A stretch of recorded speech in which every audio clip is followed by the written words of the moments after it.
Di sini ada judul, menurut Ferry Rianto pada tahun 1997, judul merupakan danger atau label, bukan kalimat. Karena bukan kalimat dengan subjek, kata kerja, dan objek. Judul lebih sederhana dari kalimat atau paling sedikit lebih pendek. Judul merupakan cermin dari keseluruhan isi karya ilmiah. Dalam membuat judul, penelitian keperawatan hendaknya bersifat menjelaskan diri, menarik sehingga orang langsung menduga materi dan masalah dan materi apa yang diteliti, dapat memberikan gambaran global tentang arah, maksud, tujuan, dan ruang lingkup penelitian. Judul penelitian memiliki beberapa unsur yang perlu diketahui, antara lain: 1. Sifat dan jenis penelitian. 2. Objek penelitian. 3. Subjek penelitian. 4. Lokasi atau daerah penelitian. 5. Tahun atau waktu terjadinya peristiwa.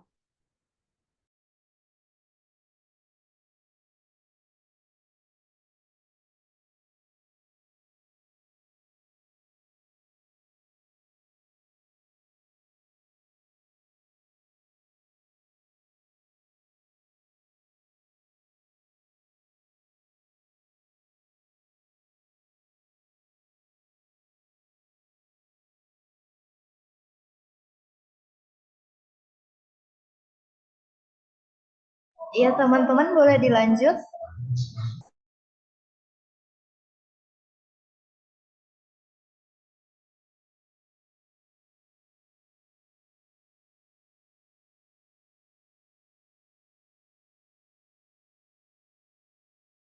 Iya, teman-teman, ada apa ya? Sebentar ya, Mot.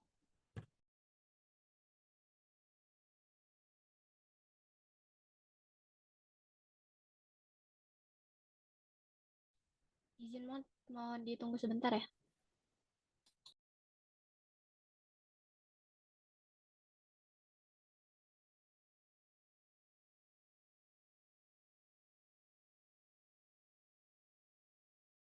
Ya, moderator, apa sudah terlihat share screen-nya? Sudah, cuman belum di full screen.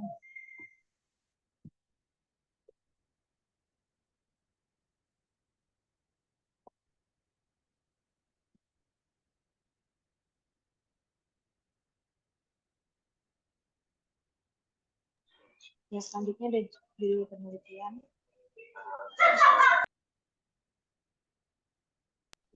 Judul penelitian yang lengkap diharapkan mencakup beberapa komponen. Antara lain, 1. Judul perlu memberikan gambaran menyeluruh tentang sekarangan dan ditulis secara benar atau tidak terlalu luas, namun spesifik sesuai dengan hal yang sedang dibahas. Kedua, judul tidak pun orang. Judul perlu dijaga dari adanya eksplorasi akan identitas koresponden atau menjaga privasi rekam.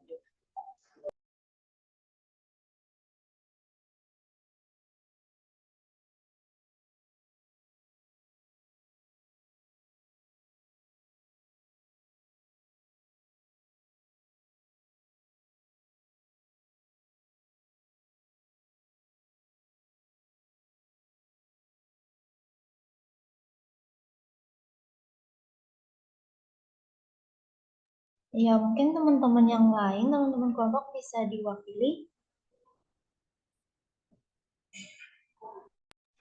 Selanjutnya, penulis disebut juga penggubah, prosais, pujangga, sastrawan. Penulis adalah sebutan bagi orang yang melakukan pekerjaan menulis. Sebutan penulis juga diberikan kepada orang yang menciptakan suatu karya tulis.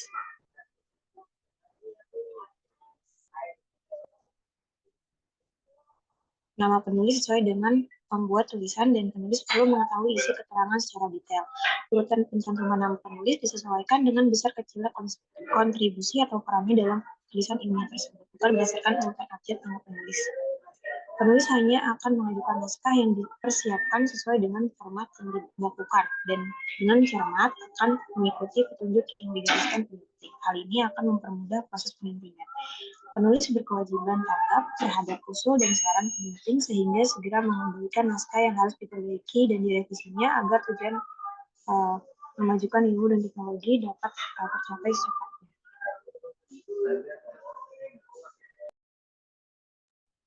Selanjutnya ada abstrak. Menurut pengertian secara literatur, abstrak ini didefinisikan sebagai sebuah paragraf yang berisi 250 kata yang berfungsi untuk membantu pembaca memahami intisari dari penelitian yang ditulis. Abstrak juga merupakan artikel kumpulan dari ringkasan tentang penelitian secara keseluruhan. Fungsi abstrak ini adalah untuk mendeskripsikan penelitian, bukan untuk mengevaluasi ataupun mempertahankan klaim yang terdapat dalam artikel yang kita tulis. Next. Abstrak ditulis dalam bahasa Indonesia sebisa mungkin menggunakan kalimat aktif. Ketikan satu spasi dan tidak lebih dari satu halaman atau 200 kata, yang mencakup ada judul, jumlah halaman, jumlah daftar pustaka, dan kisaran tahunnya. Lalu ada masalah penelitian dan tujuan umum penelitian, lalu ada metode yang digunakan, seperti desain, kriteria, dan jumlah sampel. Lalu ada kesimpulan dan saran yang diajukan. Lalu ada kata kunci berisi 3-10 kata yang disusun urut alfabetis. Next. Ya, selanjutnya ada kata kunci. Menurut TRIT tahun 2012 menyatakan bahwa kata kunci merupakan salah satu kata atau frase yang menonjol atau signifikan pada judul, tajuk subjek, catatan isi, abstrak atau teks sebuah cantuman pada katalog online dan database bibliografi yang dapat dimanfaatkan sebagai istilah pencarian dalam pencarian bebas untuk menemukan seluruh cantuman yang memuat kata kunci tersebut. Next. Ya, istilah-istilah lain dalam penulisan kata kunci yaitu ada sinonim, terus juga ada akronim, selanjutnya ada singkatan, langsung juga ada bahasa lain, selanjutnya juga ada istilah luas atau broader terms, juga ada istilah spesifik, selanjutnya juga ada istilah berkaitan, lalu ada istilah penulisan Latin, dan juga ada jamak dan tunggal, yang terakhir ada varian ejaan. Next. Iya, selanjutnya ada latar belakang dalam penelitian. Latar belakang dalam sebuah penelitian ini merupakan pengantar informasi tentang materi keseluruhan dari penelitian yang ditulis secara sistematis dan terarah dalam kerangka logika yang memberikan justifikasi terhadap alasan kuat pentingnya penelitian dilakukan. Dasar pemikiran peneliti, pendekatan yang dipilih, metode analisis yang digunakan, sampai manfaat dilakukannya penelitian. Ada 4 unsur yang tercantum secara tersirat dalam pengembangan gagasan atau masalah. Yang pertama ada pentingnya masalah, yang kedua ada skala masalah, kronologis masalah, dan terakhir ada solusi masalah. Pada latar belakang penelitian harus memuat 6 hal. Yang pertama ada objek penelitian, yang kedua metode-metode yang ada yang terkait objek penelitian, yang ketiga kelebihan dan kelemahan masing-masing metode tersebut, yang keempat masalah pada metode yang dipilih, yang kelima rencana pemecahan masalah, dan terakhir ada rangkuman tujuan penelitian. Sementara itu, menurut Noto Atmojo tahun 2002, dalam latar belakang harus dengan jelas diuraikan mengapa masalah tersebut dipilih, apa justifikasinya, dan mengapa penelitian itu diadakan di wilayah tertentu.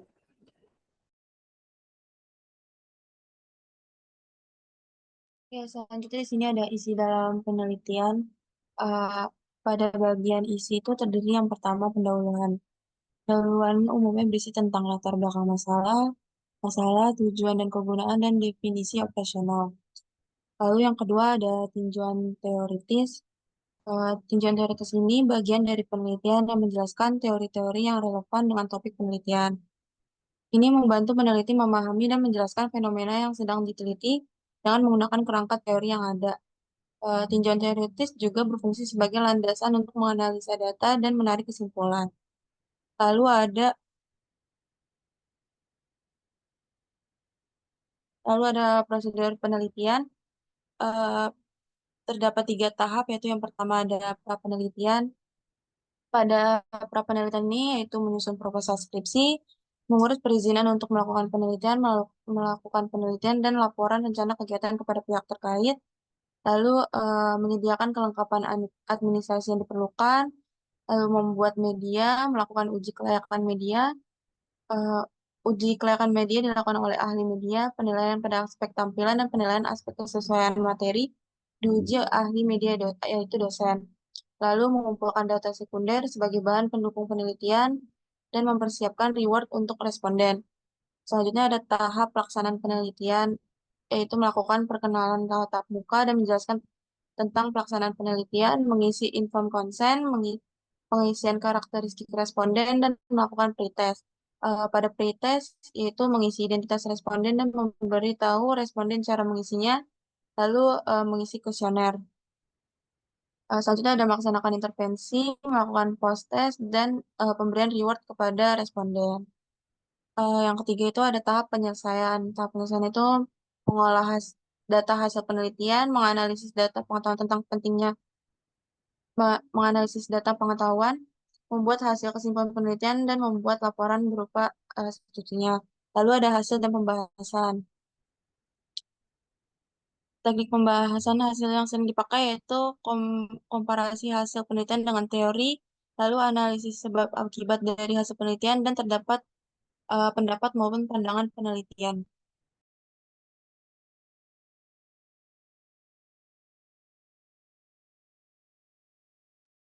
Ya baik, selanjutnya ada kesimpulan dalam penelitian. Kesimpulan penelitian merupakan gambaran singkat dari hasil analisis tentang jawaban hipotesis.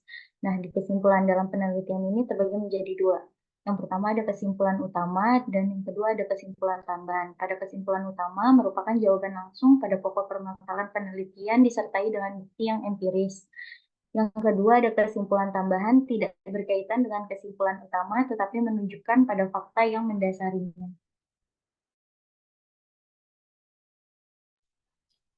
Selanjutnya ada daftar pustaka dalam penelitian.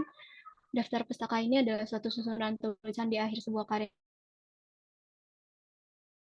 ilmiah yang isinya berupa nama terbit, identitas penerbit, dan tahun terbit. Keberadaan daftar pustaka ini sangat penting gunanya untuk bahwa suatu tulisan atau karya ilmiah ini tidak hanya dibuat berdasarkan pemikiran orisinal seorang penulisnya saja, tetapi juga mendapat rujukan dari banyak orang, dari berbagai pemikiran orang-orang lainnya. Next. Di dalam daftar pustaka ini ada beberapa metode pengutipan yang digunakan dalam menulis karya ilmiah, yaitu sebagai berikut. Yang pertama ada American Psychological Association Style, lalu ada Harvard Style, dan The Chicago Manual of Style. Next slide. Dari kelompok 3 cukup sekian, selanjutnya. Iya, terima kasih untuk kelompok 3 kelas A. Boleh di share screen untuk kelompok 3 kelas B.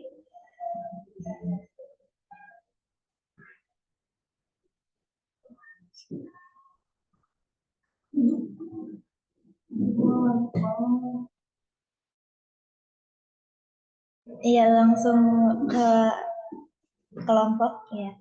Ini kelompoknya terdiri dari Anida, Dea, Sabrina, Larissa, dan Zerotania. Boleh dilanjut, waktunya 15 menit ya kawan-kawan. Ya, yang pertama ada pengertian karya ilmiah. Karya ilmiah merupakan laporan tertulis dan diterbitkan yang memaparkan hasil penelitian atau pengkajian yang telah dilakukan oleh seseorang atau sebuah tim dengan memenuhi kaidah dan etika keilmuan yang dikukuhkan dan ditaati oleh masyarakat keilmuan. Karya ilmiah merupakan salah satu hasil pemikiran dan imajinasi seseorang yang dikonfirmasikan pada orang lain dan telah diuji kebenarannya serta dapat diterima dan ditulis secara ilmiah. Selanjutnya ada judul laporan ilmiah. Judul penelitian merupakan identitas atau cermin jiwa dari sebuah penelitian. Judul penelitian berbentuk kalimat dan hanya satu kalimat pernyataan yang terdiri dari kata-kata konkret, jelas, singkat, deskriptif, tidak puitis. Dapat memberikan gambaran global tentang arah, maksud, tujuan, dan ruang lingkup penelitian. Selanjutnya di sini ada komponen judul penelitian. Judul penelitian itu memiliki beberapa komponen, di antaranya yang pertama sifat dan jenis penelitian, lalu yang kedua objek penelitian, apa yang akan diteliti, lalu subjeknya siapa, dan yang keempat lokasi atau daerah penelitian, dan yang kelima tahun atau waktu terjadinya peristiwa. Nah, di sini bisa dilihat syarat judul penelitian. Yang pertama itu menarik minat peneliti, yang kedua itu mampu dilaksanakan oleh peneliti, yang ketiga mengandung kegunaan praktis dan penting untuk diteliti, yang keempat tersedia cukup data, yang kelima hindari duplikasi dengan judul lain, yang keenam berisi variabel yang akan diteliti, yang ketujuh berupa kalimat pernyataan, jelas, singkat, dan tepat. Lalu judul penelitian hendaknya spesifik, mengacu pada variabel, objek, atau model, atau formula, atau produk, atau sistem, singkat, dan padat. Tidak lebih dari 20 kata, namun tetap komunikatif. Nah, di sini bisa dilihat ya contoh judul penelitian, ada contoh judul penelitian studi kasus, yaitu asuhan keperawatan pada klien anak A dengan demam tifoid di ruang teratai RSUD Dr. Abdoer Rahem Situbondo 2021. Lalu contoh judul penelitian bukan studi kasus, di mana peran keluarga dalam pemberian nutrisi secara aman kepada anggota keluarga dengan post-stroke di RS Suwaya Husada 2020. Selanjutnya ada penulis laporan ilmiah. Hasil penelitian untuk karya ilmiah ini biasanya dibuat oleh seseorang atau kelompok orang dengan mematuhi kaidah dan etika keilmuan yang berlaku. Dalam menulis karya ilmiah, penulis harus mematuhi struktur karya ilmiah yang berlaku. Selanjutnya ada menulis karya ilmiah. Penulis sangat disarankan untuk yang pertama menggunakan bahasa yang jelas dan juga sesuai kaidah kebahasaan yang berlaku. Yang kedua, nama penulis sesuai dengan pembuat tulisan dan penulis perlu mengetahui isi karangannya secara detail. Yang ketiga, editor, pimpinan instansi, atasan penulis tidak perlu dicantumkan sebagai penulis. Yang keempat, seseorang yang hanya membantu menelaah hasil penelitiannya tidak perlu namanya dicantumkan sebagai penulis. Yang kelima, seorang calon peneliti yang dalam penelitiannya harus melakukan penelitiannya dan berada di bawah bimbingan seorang senior, maka namanya harus ditampilkan dan jangan sampai dihilangkan. Selanjutnya, yang keenam, seseorang yang namanya tercantum dalam suatu publikasi harus mengetahui bahwa namanya tercantum dan turut bertanggung jawab terhadap isi tulisan. Yang ketujuh, urutan pencantuman nama penulis disesuaikan dengan besar kecilnya kontribusi atau perannya dalam tulisan ilmiah tersebut, bukan berdasarkan urutan abjad nama penulis. Yang kedelapan, penulis yang dicantumkan dalam artikel harus benar-benar memiliki peran dalam penulisan artikel tersebut. Nama ditulis secara lengkap tanpa gelar. Apabila terdapat nama penulis yang hanya terdiri dari satu kata, maka penulisan pada OJS Open Journal System yang diulang bagian first name dan last name sama atau bagian first name disingkat dari huruf terdepan disertai tanda titik dan last name-nya ditulis lengkap. Lanjutnya. Ya, selanjutnya ada abstrak dalam penulisan penelitian. Nah, di sini definisinya itu menurut pengertian secara literatur, abstrak didefinisikan sebagai sebuah paragraf yang berisi 250 kata yang berfungsi untuk membantu pembaca memahami intisari dari penelitian yang ditulis. Nah, abstrak ini merupakan suatu ringkasan isi dari suatu karya tulis ilmiah yang berfungsi sebagai alat bantu seorang pembaca agar bisa mengerti inti dari tujuan seorang penulis.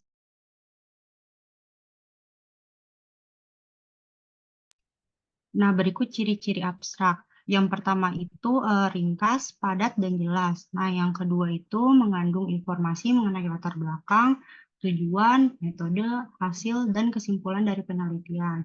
Lalu yang ketiga menggunakan bahasa yang mudah dipahami, biasanya dua bahasa induk, yaitu Indonesia dan Inggris. Nah, yang keempat tidak terlalu panjang dan terlalu singkat. Jumlah katanya itu berkisar antara 150 sampai 250 kata.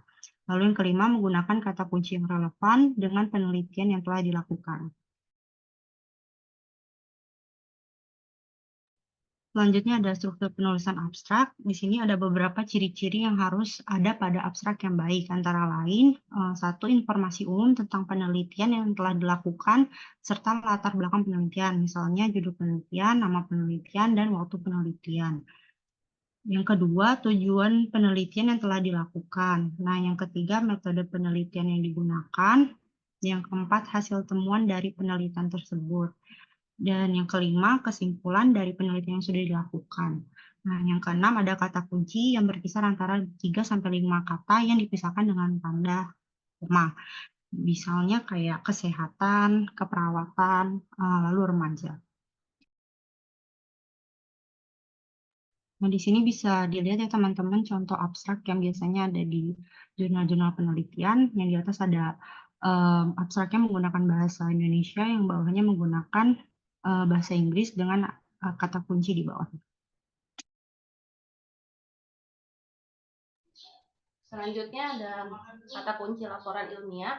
Menurut Rex 2012 menyatakan bahwa kata kunci keyword merupakan satu kata atau frase yang menonjol signifikan pada judul, tajuk subjek, catatan isi, abstrak atau teks sebuah cantuman pada katalog online dan database bibliografi yang dapat dimanfaatkan sebagai istilah pencarian dalam pencarian bebas untuk menemukan seluruh cantuman yang memuat kata kunci tersebut. Selanjutnya.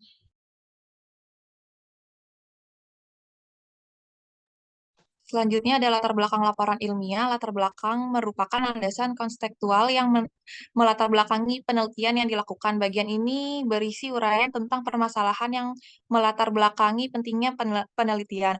Masalah yang diteliti merupakan sebuah masalah nyata yang sedang dihadapi dan dapat dicari solusinya melalui penelitian.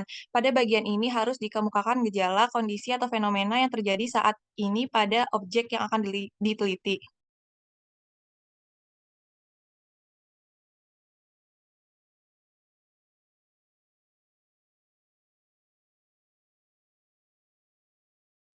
Nah, kemudian ada isi laporan ilmiah itu merupakan inti dari seluruh komponen pendahuluan, kajian pustaka, dan kerangka teori, metodologi penelitian, hasil, dan pembahasan disajikan secara lengkap. Selanjutnya.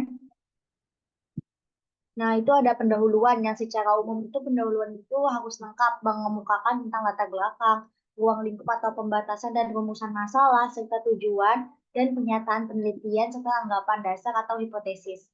Selanjutnya. Dalam latar belakang masalah ini, yang baik harus mengandung 3 hal. Yang pertama ada penelaahan, pembahasan mengenai literatur maupun hasil penelitian lain yang relevan dengan masalah yang ingin diteliti. Yang kemudian ada penjelasan kenapa peneliti menganggap masalah atau topik tersebut penting untuk dipelajari. Yang ketiga ada manfaat hasil penelitian bagi pengembangan ilmu pengetahuan dan aplikasi dalam praktek. Selanjutnya. Selanjutnya ada kajian pustaka dan kerangka teori. Kajian pustaka ini merupakan bagian yang paling penting ya dalam mengungkapkan teori-teori serta hasil penelitian terdahulu yang pernah dilakukan pada topik yang sama atau topik yang serupa. Selanjutnya.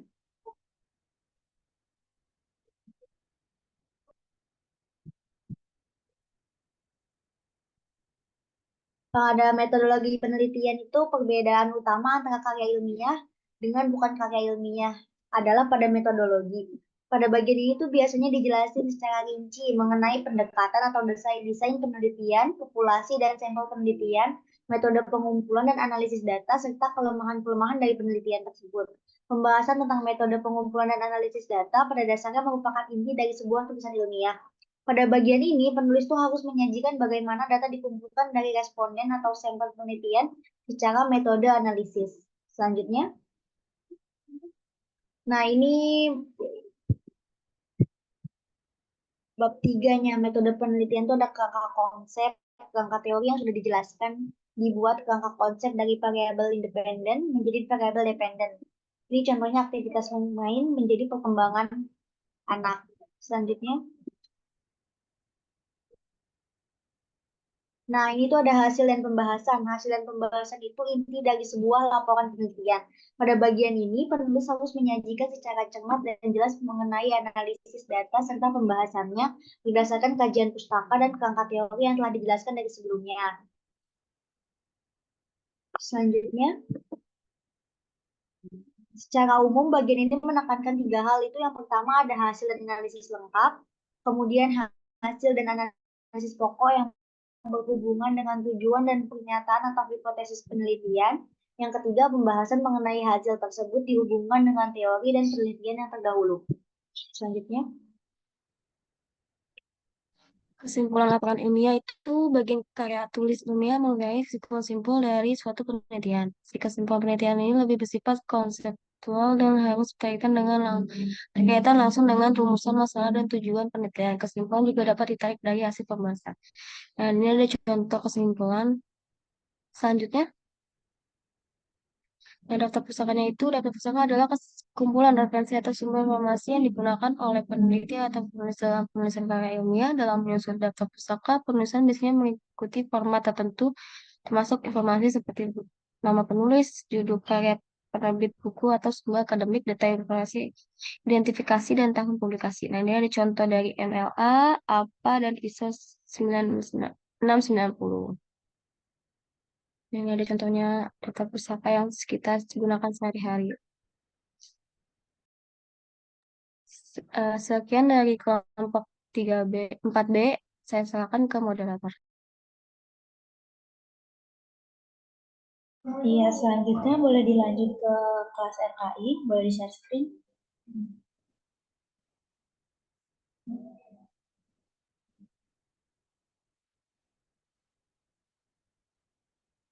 Ya, boleh langsung ke nama-nama kelompoknya.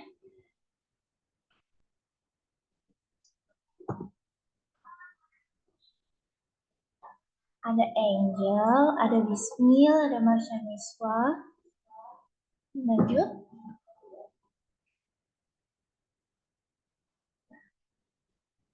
Ada Salwa dan juga ada Vindi Alfianita. Boleh dimulai presentasinya, waktu kalian 15 menit ya teman-teman.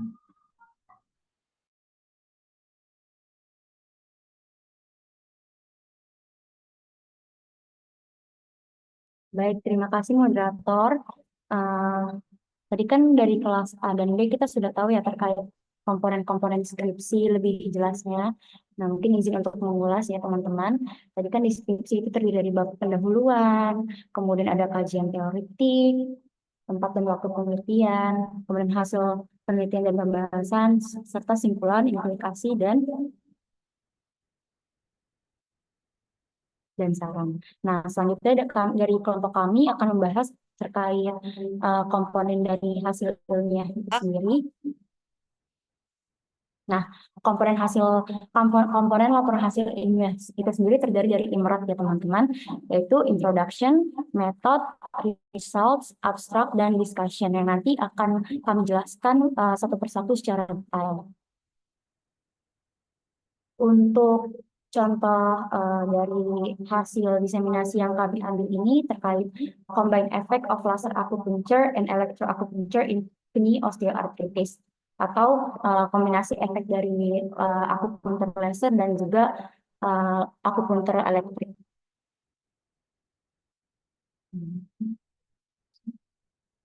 Nah, ya baik, selanjutnya di sini untuk menentukan judul naskah. Nah, umumnya terdiri atas subjek, penelitian, permasalahan, dan juga solusi. Nah, lalu di sini mewakili substansi naskah atau akord memprediksi konten kreator. Jadi konten ini, judul ini yang kita rumuskan harus mewakili substansi atau isi dari naskah yang kita buat atau akord memprediksi konten artikel yang kita publiskan. Nah, oleh karena itu ketika ada seorang pembaca membaca judul kita, jadi udah ketahuan nih, oh ternyata tuh isinya tuh seperti ini ya, gitu. Jadi udah mewakili isi dari substansi naskah atau akord memprediksi konten artikel. Lalu yang ketiga di sini ada menarik dan memikat pembaca. Jadi judul tentunya harus dapat menarik minat pembaca. Jika kita ingin mempublikasikan naskah kita, tentunya pembaca pertama adalah naskah ilmiah kita adalah editor dari jurnal. Oleh karena itu kita harus menyusun judul yang menarik. Sehingga editor jurnal tersebut juga akan tertarik membaca dan ingin melanjuti sampai bagian seterusnya. Nah, karena bila di awal sudah tidak tertarik dengan judulnya, maka bisa saja editor tidak melanjutkan mengevaluasi naskah kita sehingga naskah kita ditolak. Lalu ketika jurnal ini tersebut menerima ketika jurnal menerima naskah kita, tentunya judul merupakan komponen pertama yang dibaca oleh para pembaca.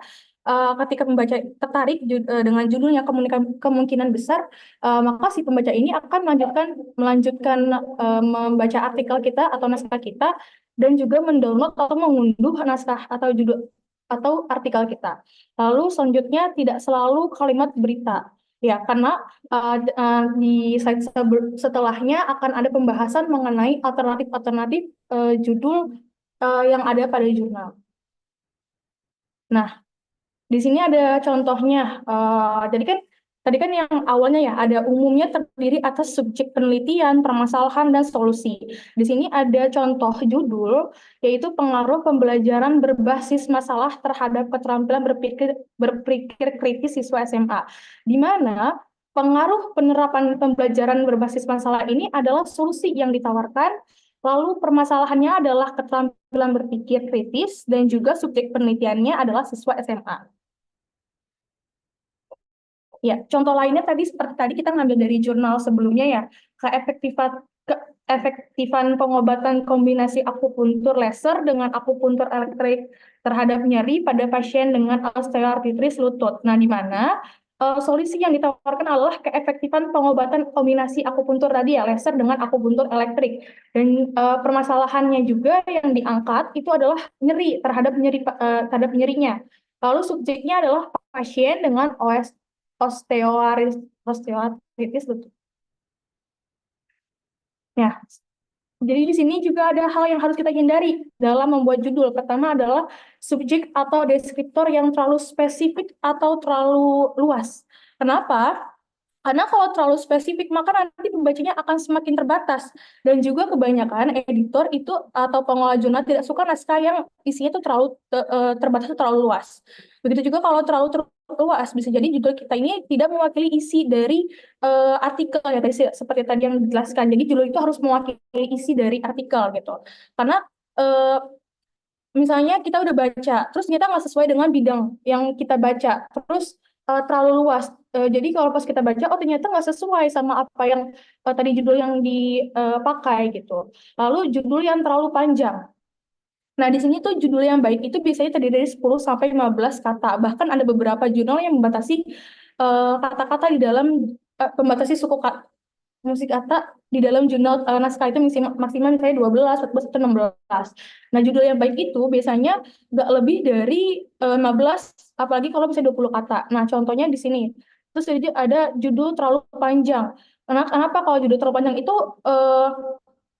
kelihatannya nggak efektif gitu. Misalnya di sini ada contohnya pengaruh model pembelajaran berbasis masalah terhadap hasil belajar IPA biologi siswa kelas 10B Seman 1 Tumpang, Kabupaten Malang pada materi sistem perencanaan. Nah, sebenarnya di sini cukup sampai kelas 10B aja. Kelas 10B Seman 1 gitu. Nggak usah sampai kabupatennya disebutkan, lalu materi yang disebutkan itu nggak perlu. Jadi cukup sampai pengaruh model sampai kelas 10B aja gitu. Lalu sifat yang tidak jelas. Sifat yang tidak jelas ini misalnya kayak contoh di sebelah ya, ada implementasi model PBL dan TPS terhadap KM dan KBK siswa. Nah, mungkin kalau misalnya di bidang pendidikan ya, kalau misalnya di bidang pendidikan PBL itu nggak menjadi masalah gitu, project based learning gitu. Tapi kalau misalnya KM dan KBK di bidang pendidikan itu akan tidak familiar gitu kata-kata singkatannya. Misalnya kalau di bidang kesehatan kayak gimana? Kayak PHBS. Kalau PHBS kan kita familiar ya, oh perilaku hidup bersih dan sehat. Dan di kesehatan familiar, walaupun memang bukan misalnya kalau bukan di bidang kesehatan nggak familiar nggak apa-apa, tapi kalau misalnya di bidang kesehatan itu familiar, ya itu nggak apa-apa. Gitu. Jadi pemilihan kata yang tidak umum gitu. Jadi sama juga tadi ya, pemilihan kata yang tidak umum misalnya kita memakai kata-kata misalnya kita pakai eklamsia atau preeklamsia. Nah, itu kan umum ya kalau di bidang kesehatan. Nah, ini di sini ada alternatif dalam membuat judul ya. Tadi kalimat berita berisikan topik umum. Jadi nggak selalu kayak tadi gitu ya, hubungan atau yang lainnya. Nah, misalnya di sini pembiasaan penerapan model problem based learning dan dampaknya terhadap penguasaan konsep biologi siswa. Nah, kalau pada kalimat berita ini juga sama kayak tadi, berisikan 3 komponen. Jadi nggak selalu isinya tuh 3 komponen tadi yang kayak solusi, permasalahan gitu, nggak selalu ada gitu. Contohnya pada apa? Pada topik umum yang diikuti topik spesifik. Nah, di sini topik umumnya mana? Kualitas organ setelah paparan COVID-19. Nah, spesifiknya itu kondisi paru-paru yang dipisahkan oleh tanda hubung titik 2. Tapi tidak selalu titik 2, bisa juga tanda koma dan sebagainya. Lalu menyampaikan temuan penelitian. Jadi maksudnya di sini ada kayak nanopartikel perak mampu meningkatkan efikasi obat penekanan kerusakan otak. Di mana temuan kita adalah obat ya. Nanopartikel perak ini dapat mampu meningkatkan efikasi. Lalu menginformasikan metode yang digunakan. Jadi kita kan sering nemuin kalau misalnya contohnya kayak gini, profil pengetahuan sikap dan kebiasaan mahasiswa terkait COVID-19, terus titik 2 cross-sectional, atau titik 2 random control trial gitu. Kadang kita suka nemuin kayak gitu. Jadi judul itu nggak hanya harus mengisikan 3 komponen kayak solusi, permasalahan, dan subjek penelitian, tapi boleh dalam seperti ini. Nah, juga gunakan beberapa pertanyaan pembantu ya, di sini bisa dilihat.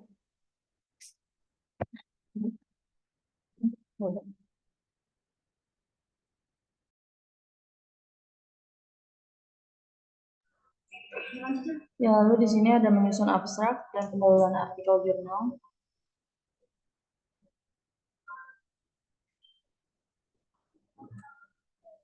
Ya, di sini ada contohnya ya teman-teman. Yang pertama itu ada masalah utama yang diteliti, lalu yang kedua ada tujuan peneliti, yang tiga metode penelitian yang digunakan, lalu yang keempat temuan utama dan implikasinya, lalu yang kelima ada rekomendasi untuk penelitian di masa depan.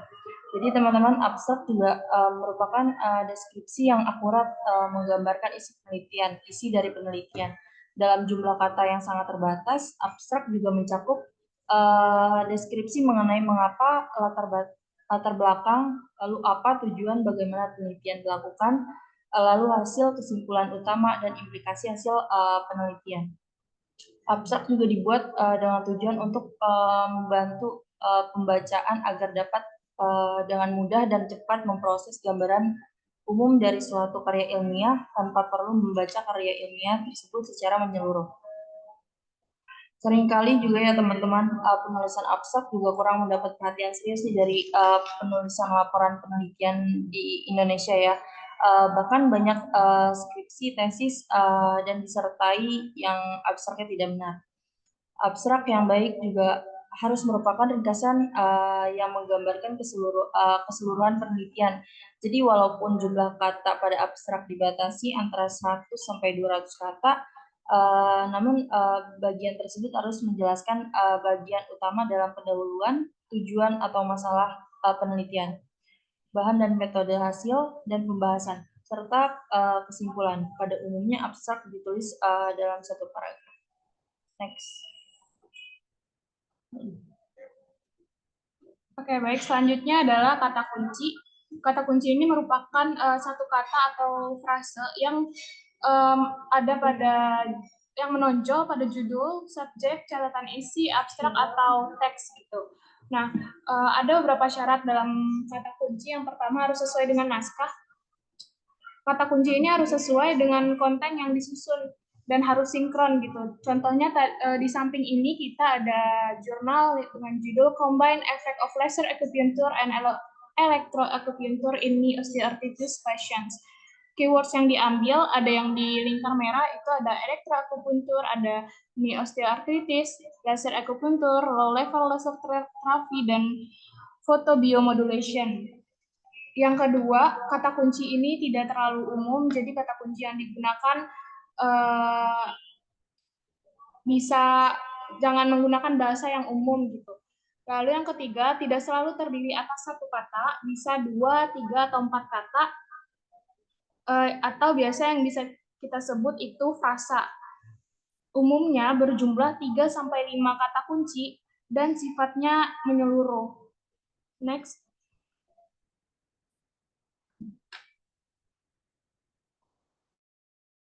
Oke, baik. Selanjutnya kita akan mengetahui bagaimana caranya menyusun introduction ataupun pendahuluan. Ya, di sini pendahuluan sendiri memiliki komponen paragraf pengantar, paragraf yang membahas konsep dasar, permasalahan variabel yang kita teliti, state of the art, urgensi penyusunan naskah ilmiah, dan tujuan penelitian. Yang nanti setelah ini akan ada contohnya biar lebih jelas.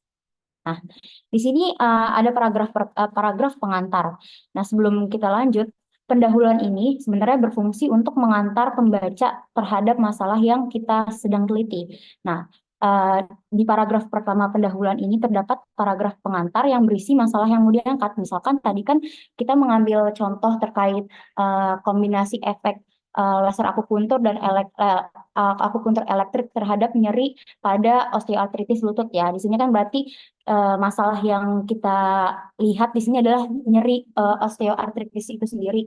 Makanya di sini paragraf pengantarnya berisikan osteoartritis atau KOA, knee osteoartritis adalah gangguan sendi degeneratif umum yang terutama menyerang orang dewasa lanjut usia dan sekitar 250 juta orang terkena KOA secara global. Nah, gejala KOA sendiri ini meliputi kekakuan lutut, artralgia, dan keterbatasan rentak gerak yang dapat menyebabkan penurunan kualitas hidup dan bahkan kecacatan dalam kasus yang parah. Setelah itu kita bisa membahas terkait pengobatan KOA sendiri.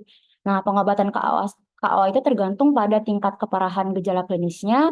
Dalam kasus sedang hingga berat, NSAID oral biasanya digunakan sebagai obat untuk mengurangi rasa sakit. Namun penggunaan NSAID jangka panjang dikaitkan dengan penyakit kardiovaskular, cedera ginjal, perdarahan gastrointestinal. Oleh karena itu modalitas pengobatan alternatif sangat diminati.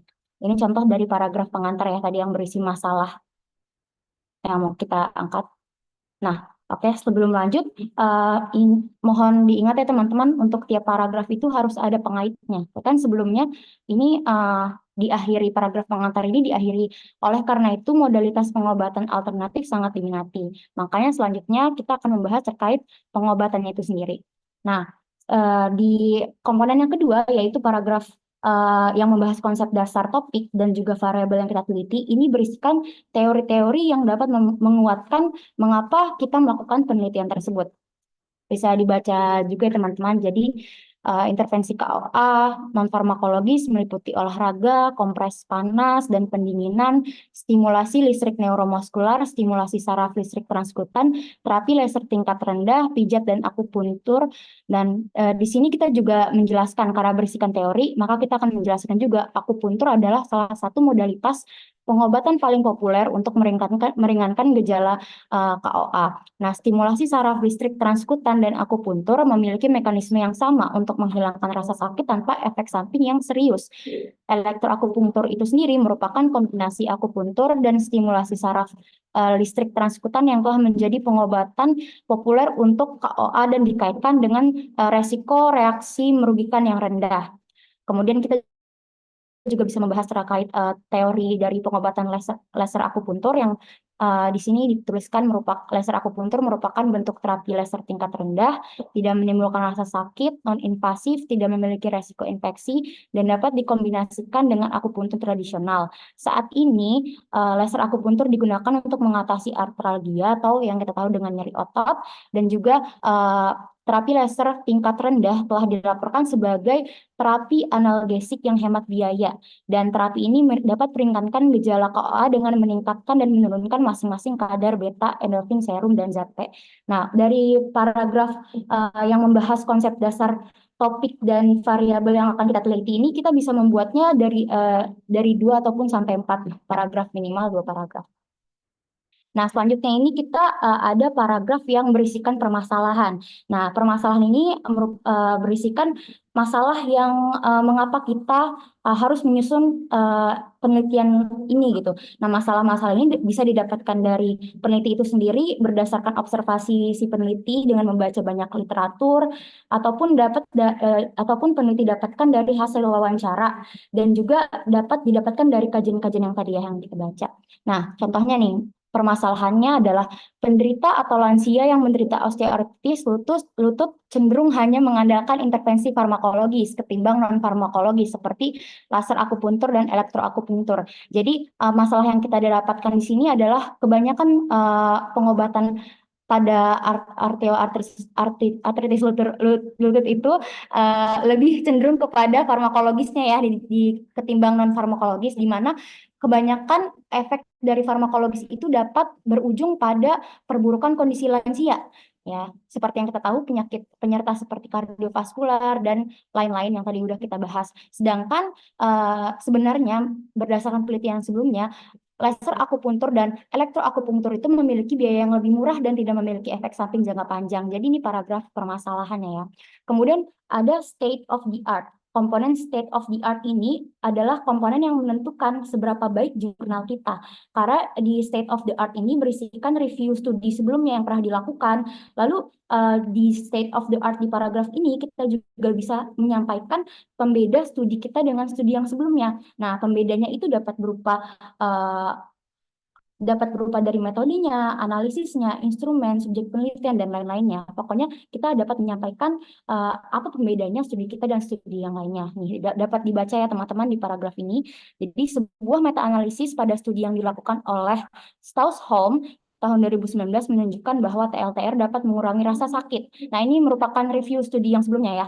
Dan juga di sini juga dikatakan bahwa sebuah uji coba terkontrol acak yang telah dilakukan oleh Al-Ghadir menunjukkan bahwa TLTR ini ternyata efektif dalam mengurangi intensitas nyeri lutut dan juga dapat meningkatkan fungsi dan juga ambulasi penderitanya. Nah, oleh karena itu, kita langsung beranjak ke penelitian kita. Oleh karena itu, TLTR tampaknya menjadi modalitas yang efektif untuk menghilangkan rasa sakit jangka pendek dan meningkatkan fungsi pada pasien dengan osteoartritis lutut kronis. Tetapi tidak ada penelitian tentang efek penerapan gabungan EA dan LA pada pasien KOA-nya. Jadi kita sampaikan di sini bahwa yang akan kita teliti ini adalah terapi penggabungan EA dan LA ini, karena sebelumnya tidak ada penelitian yang berkaitan dengan penggabungan EA dan LA. Nah, selanjutnya ini berisi paragraf yang berisi tujuan dan urgensi. Nah, tujuan penelitian di sini kan kami akan melakukan uji klinis pada keduanya. Penelitian ini bertujuan untuk menyelidiki efek dari penerapan gabungan EA dan LA dan mengeksplorasi efek LA dalam hal nyeri lutut, rentang gerak lutut, kekakuan lutut, dan kekuatan dan fungsi paha depan pada pasien kni osteoartritis. Kami berhipotesis bahwa kombinasi LA dan EA akan menghasilkan hasil yang lebih bermanfaat daripada penerapan terapi salah satu saja dari keduanya. Nah, di urgensi ini berisikan apa pentingnya, terus sumbangan yang didapatkan dari hasil penelitian ini tuh apa gitu. Di sini kan jelas ya kita dapat mendapatkan benefit yaitu kombinasi yang lebih efektif, yang lebih bermanfaat daripada penggunaan LA ataupun EA masing-masing gitu. So next. Ya, baik. Selanjutnya menyusun bagian metode artikel jurnal. Nah, di sini sebelumnya ketika kita menyusun metode penelitian yang kita sampaikan itu harus lengkap dan juga berisikan komponen-komponen yang dituliskan juga harus detail. Nah, contohnya di sini komponen-komponennya adalah desain atau rancangan penelitian. Nah, pada desain ini kita sampaikan ya, lanjut aja langsung. Ini sini ada waktu dan tempat penelitian, juga ada populasi sampel dan teknik pengambilan sampel. Lalu ada prosedur penelitian, instrumen penelitian, dan teknik analisis data. Nah, di sini ada contohnya. Nah, di sini pada desain penelitian, jadi penelitian ini merupakan penelitian fase eksperimen dilakukan pada bulan hingga 2000 bla bla. Nah, di sini penelitiannya adalah fase eksperimen. Nah, untuk waktu dan tempatnya mana? Jadi dilakukan pada bulan hingga bulan bla bla bla. Lalu variabel bebas ini, penelitian ini adalah model pembelajaran, sedangkan variabel terikatnya adalah keterampilannya. Itu bukan rancangan penelitiannya. Lalu penelitian ini melibatkan siswa kelas 11 IPA mana? Itu merupakan populasi. Dan juga total terdapat 9 kelas 11 IPA di sekolah ini dengan kemampuan siswa di setiap kelas memiliki level yang sama. Oleh karena itu, teknik simple random sampling-nya itu adalah teknik sampling. Jumlah siswa kelas 11 IPA 1 adalah sebesar ini. Dan sedangkan siswa kelas 11 IPA 3 adalah itu merupakan sampelnya. Eh,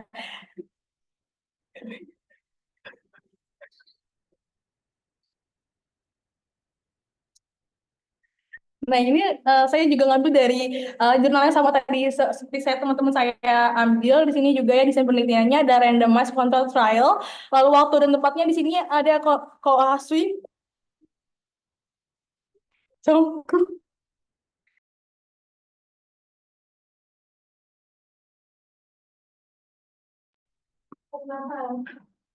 Dari Agustus 2019 Desember 2020. Ya.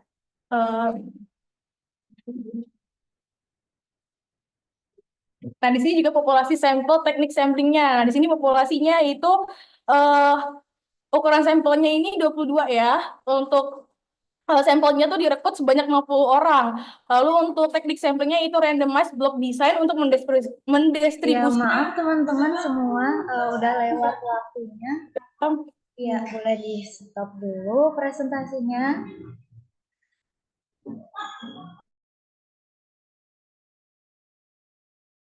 Sebentar, izin diteruskan saja. Nanti tidak ada sesi tanya jawab. Nanti saya langsung mengulas saja. Ini diselesaikan saja dulu, ya. Baik, Ibu, boleh dilanjutkan aja.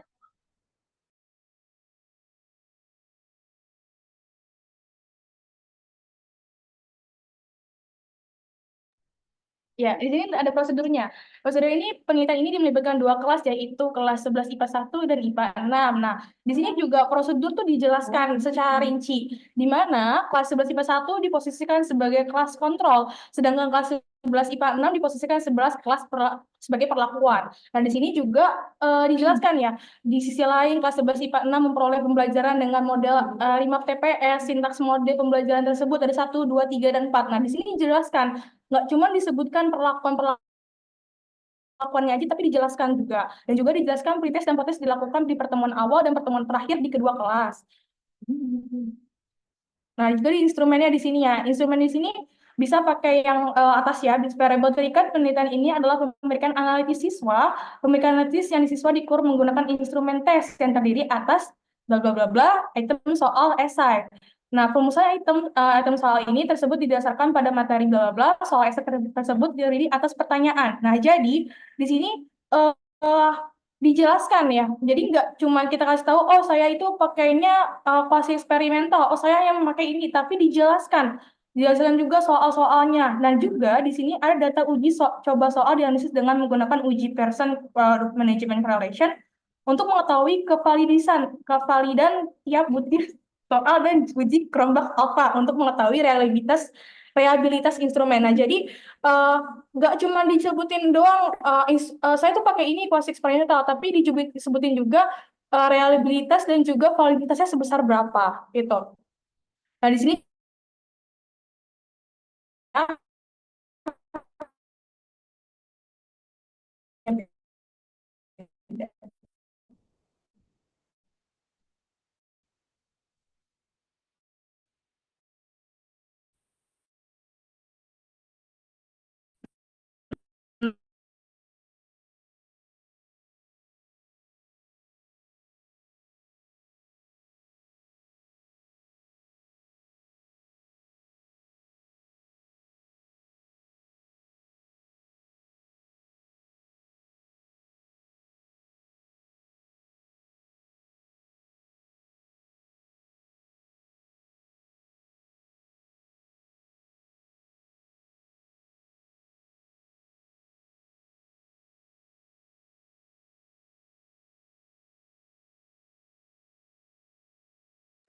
Halo, ini kenapa suaranya? Sinyal. Izin Ibu, mohon maaf, device yang kami share screen terkendala jaringan, izin untuk menampilkan ulang ya Bu. Hanya bukan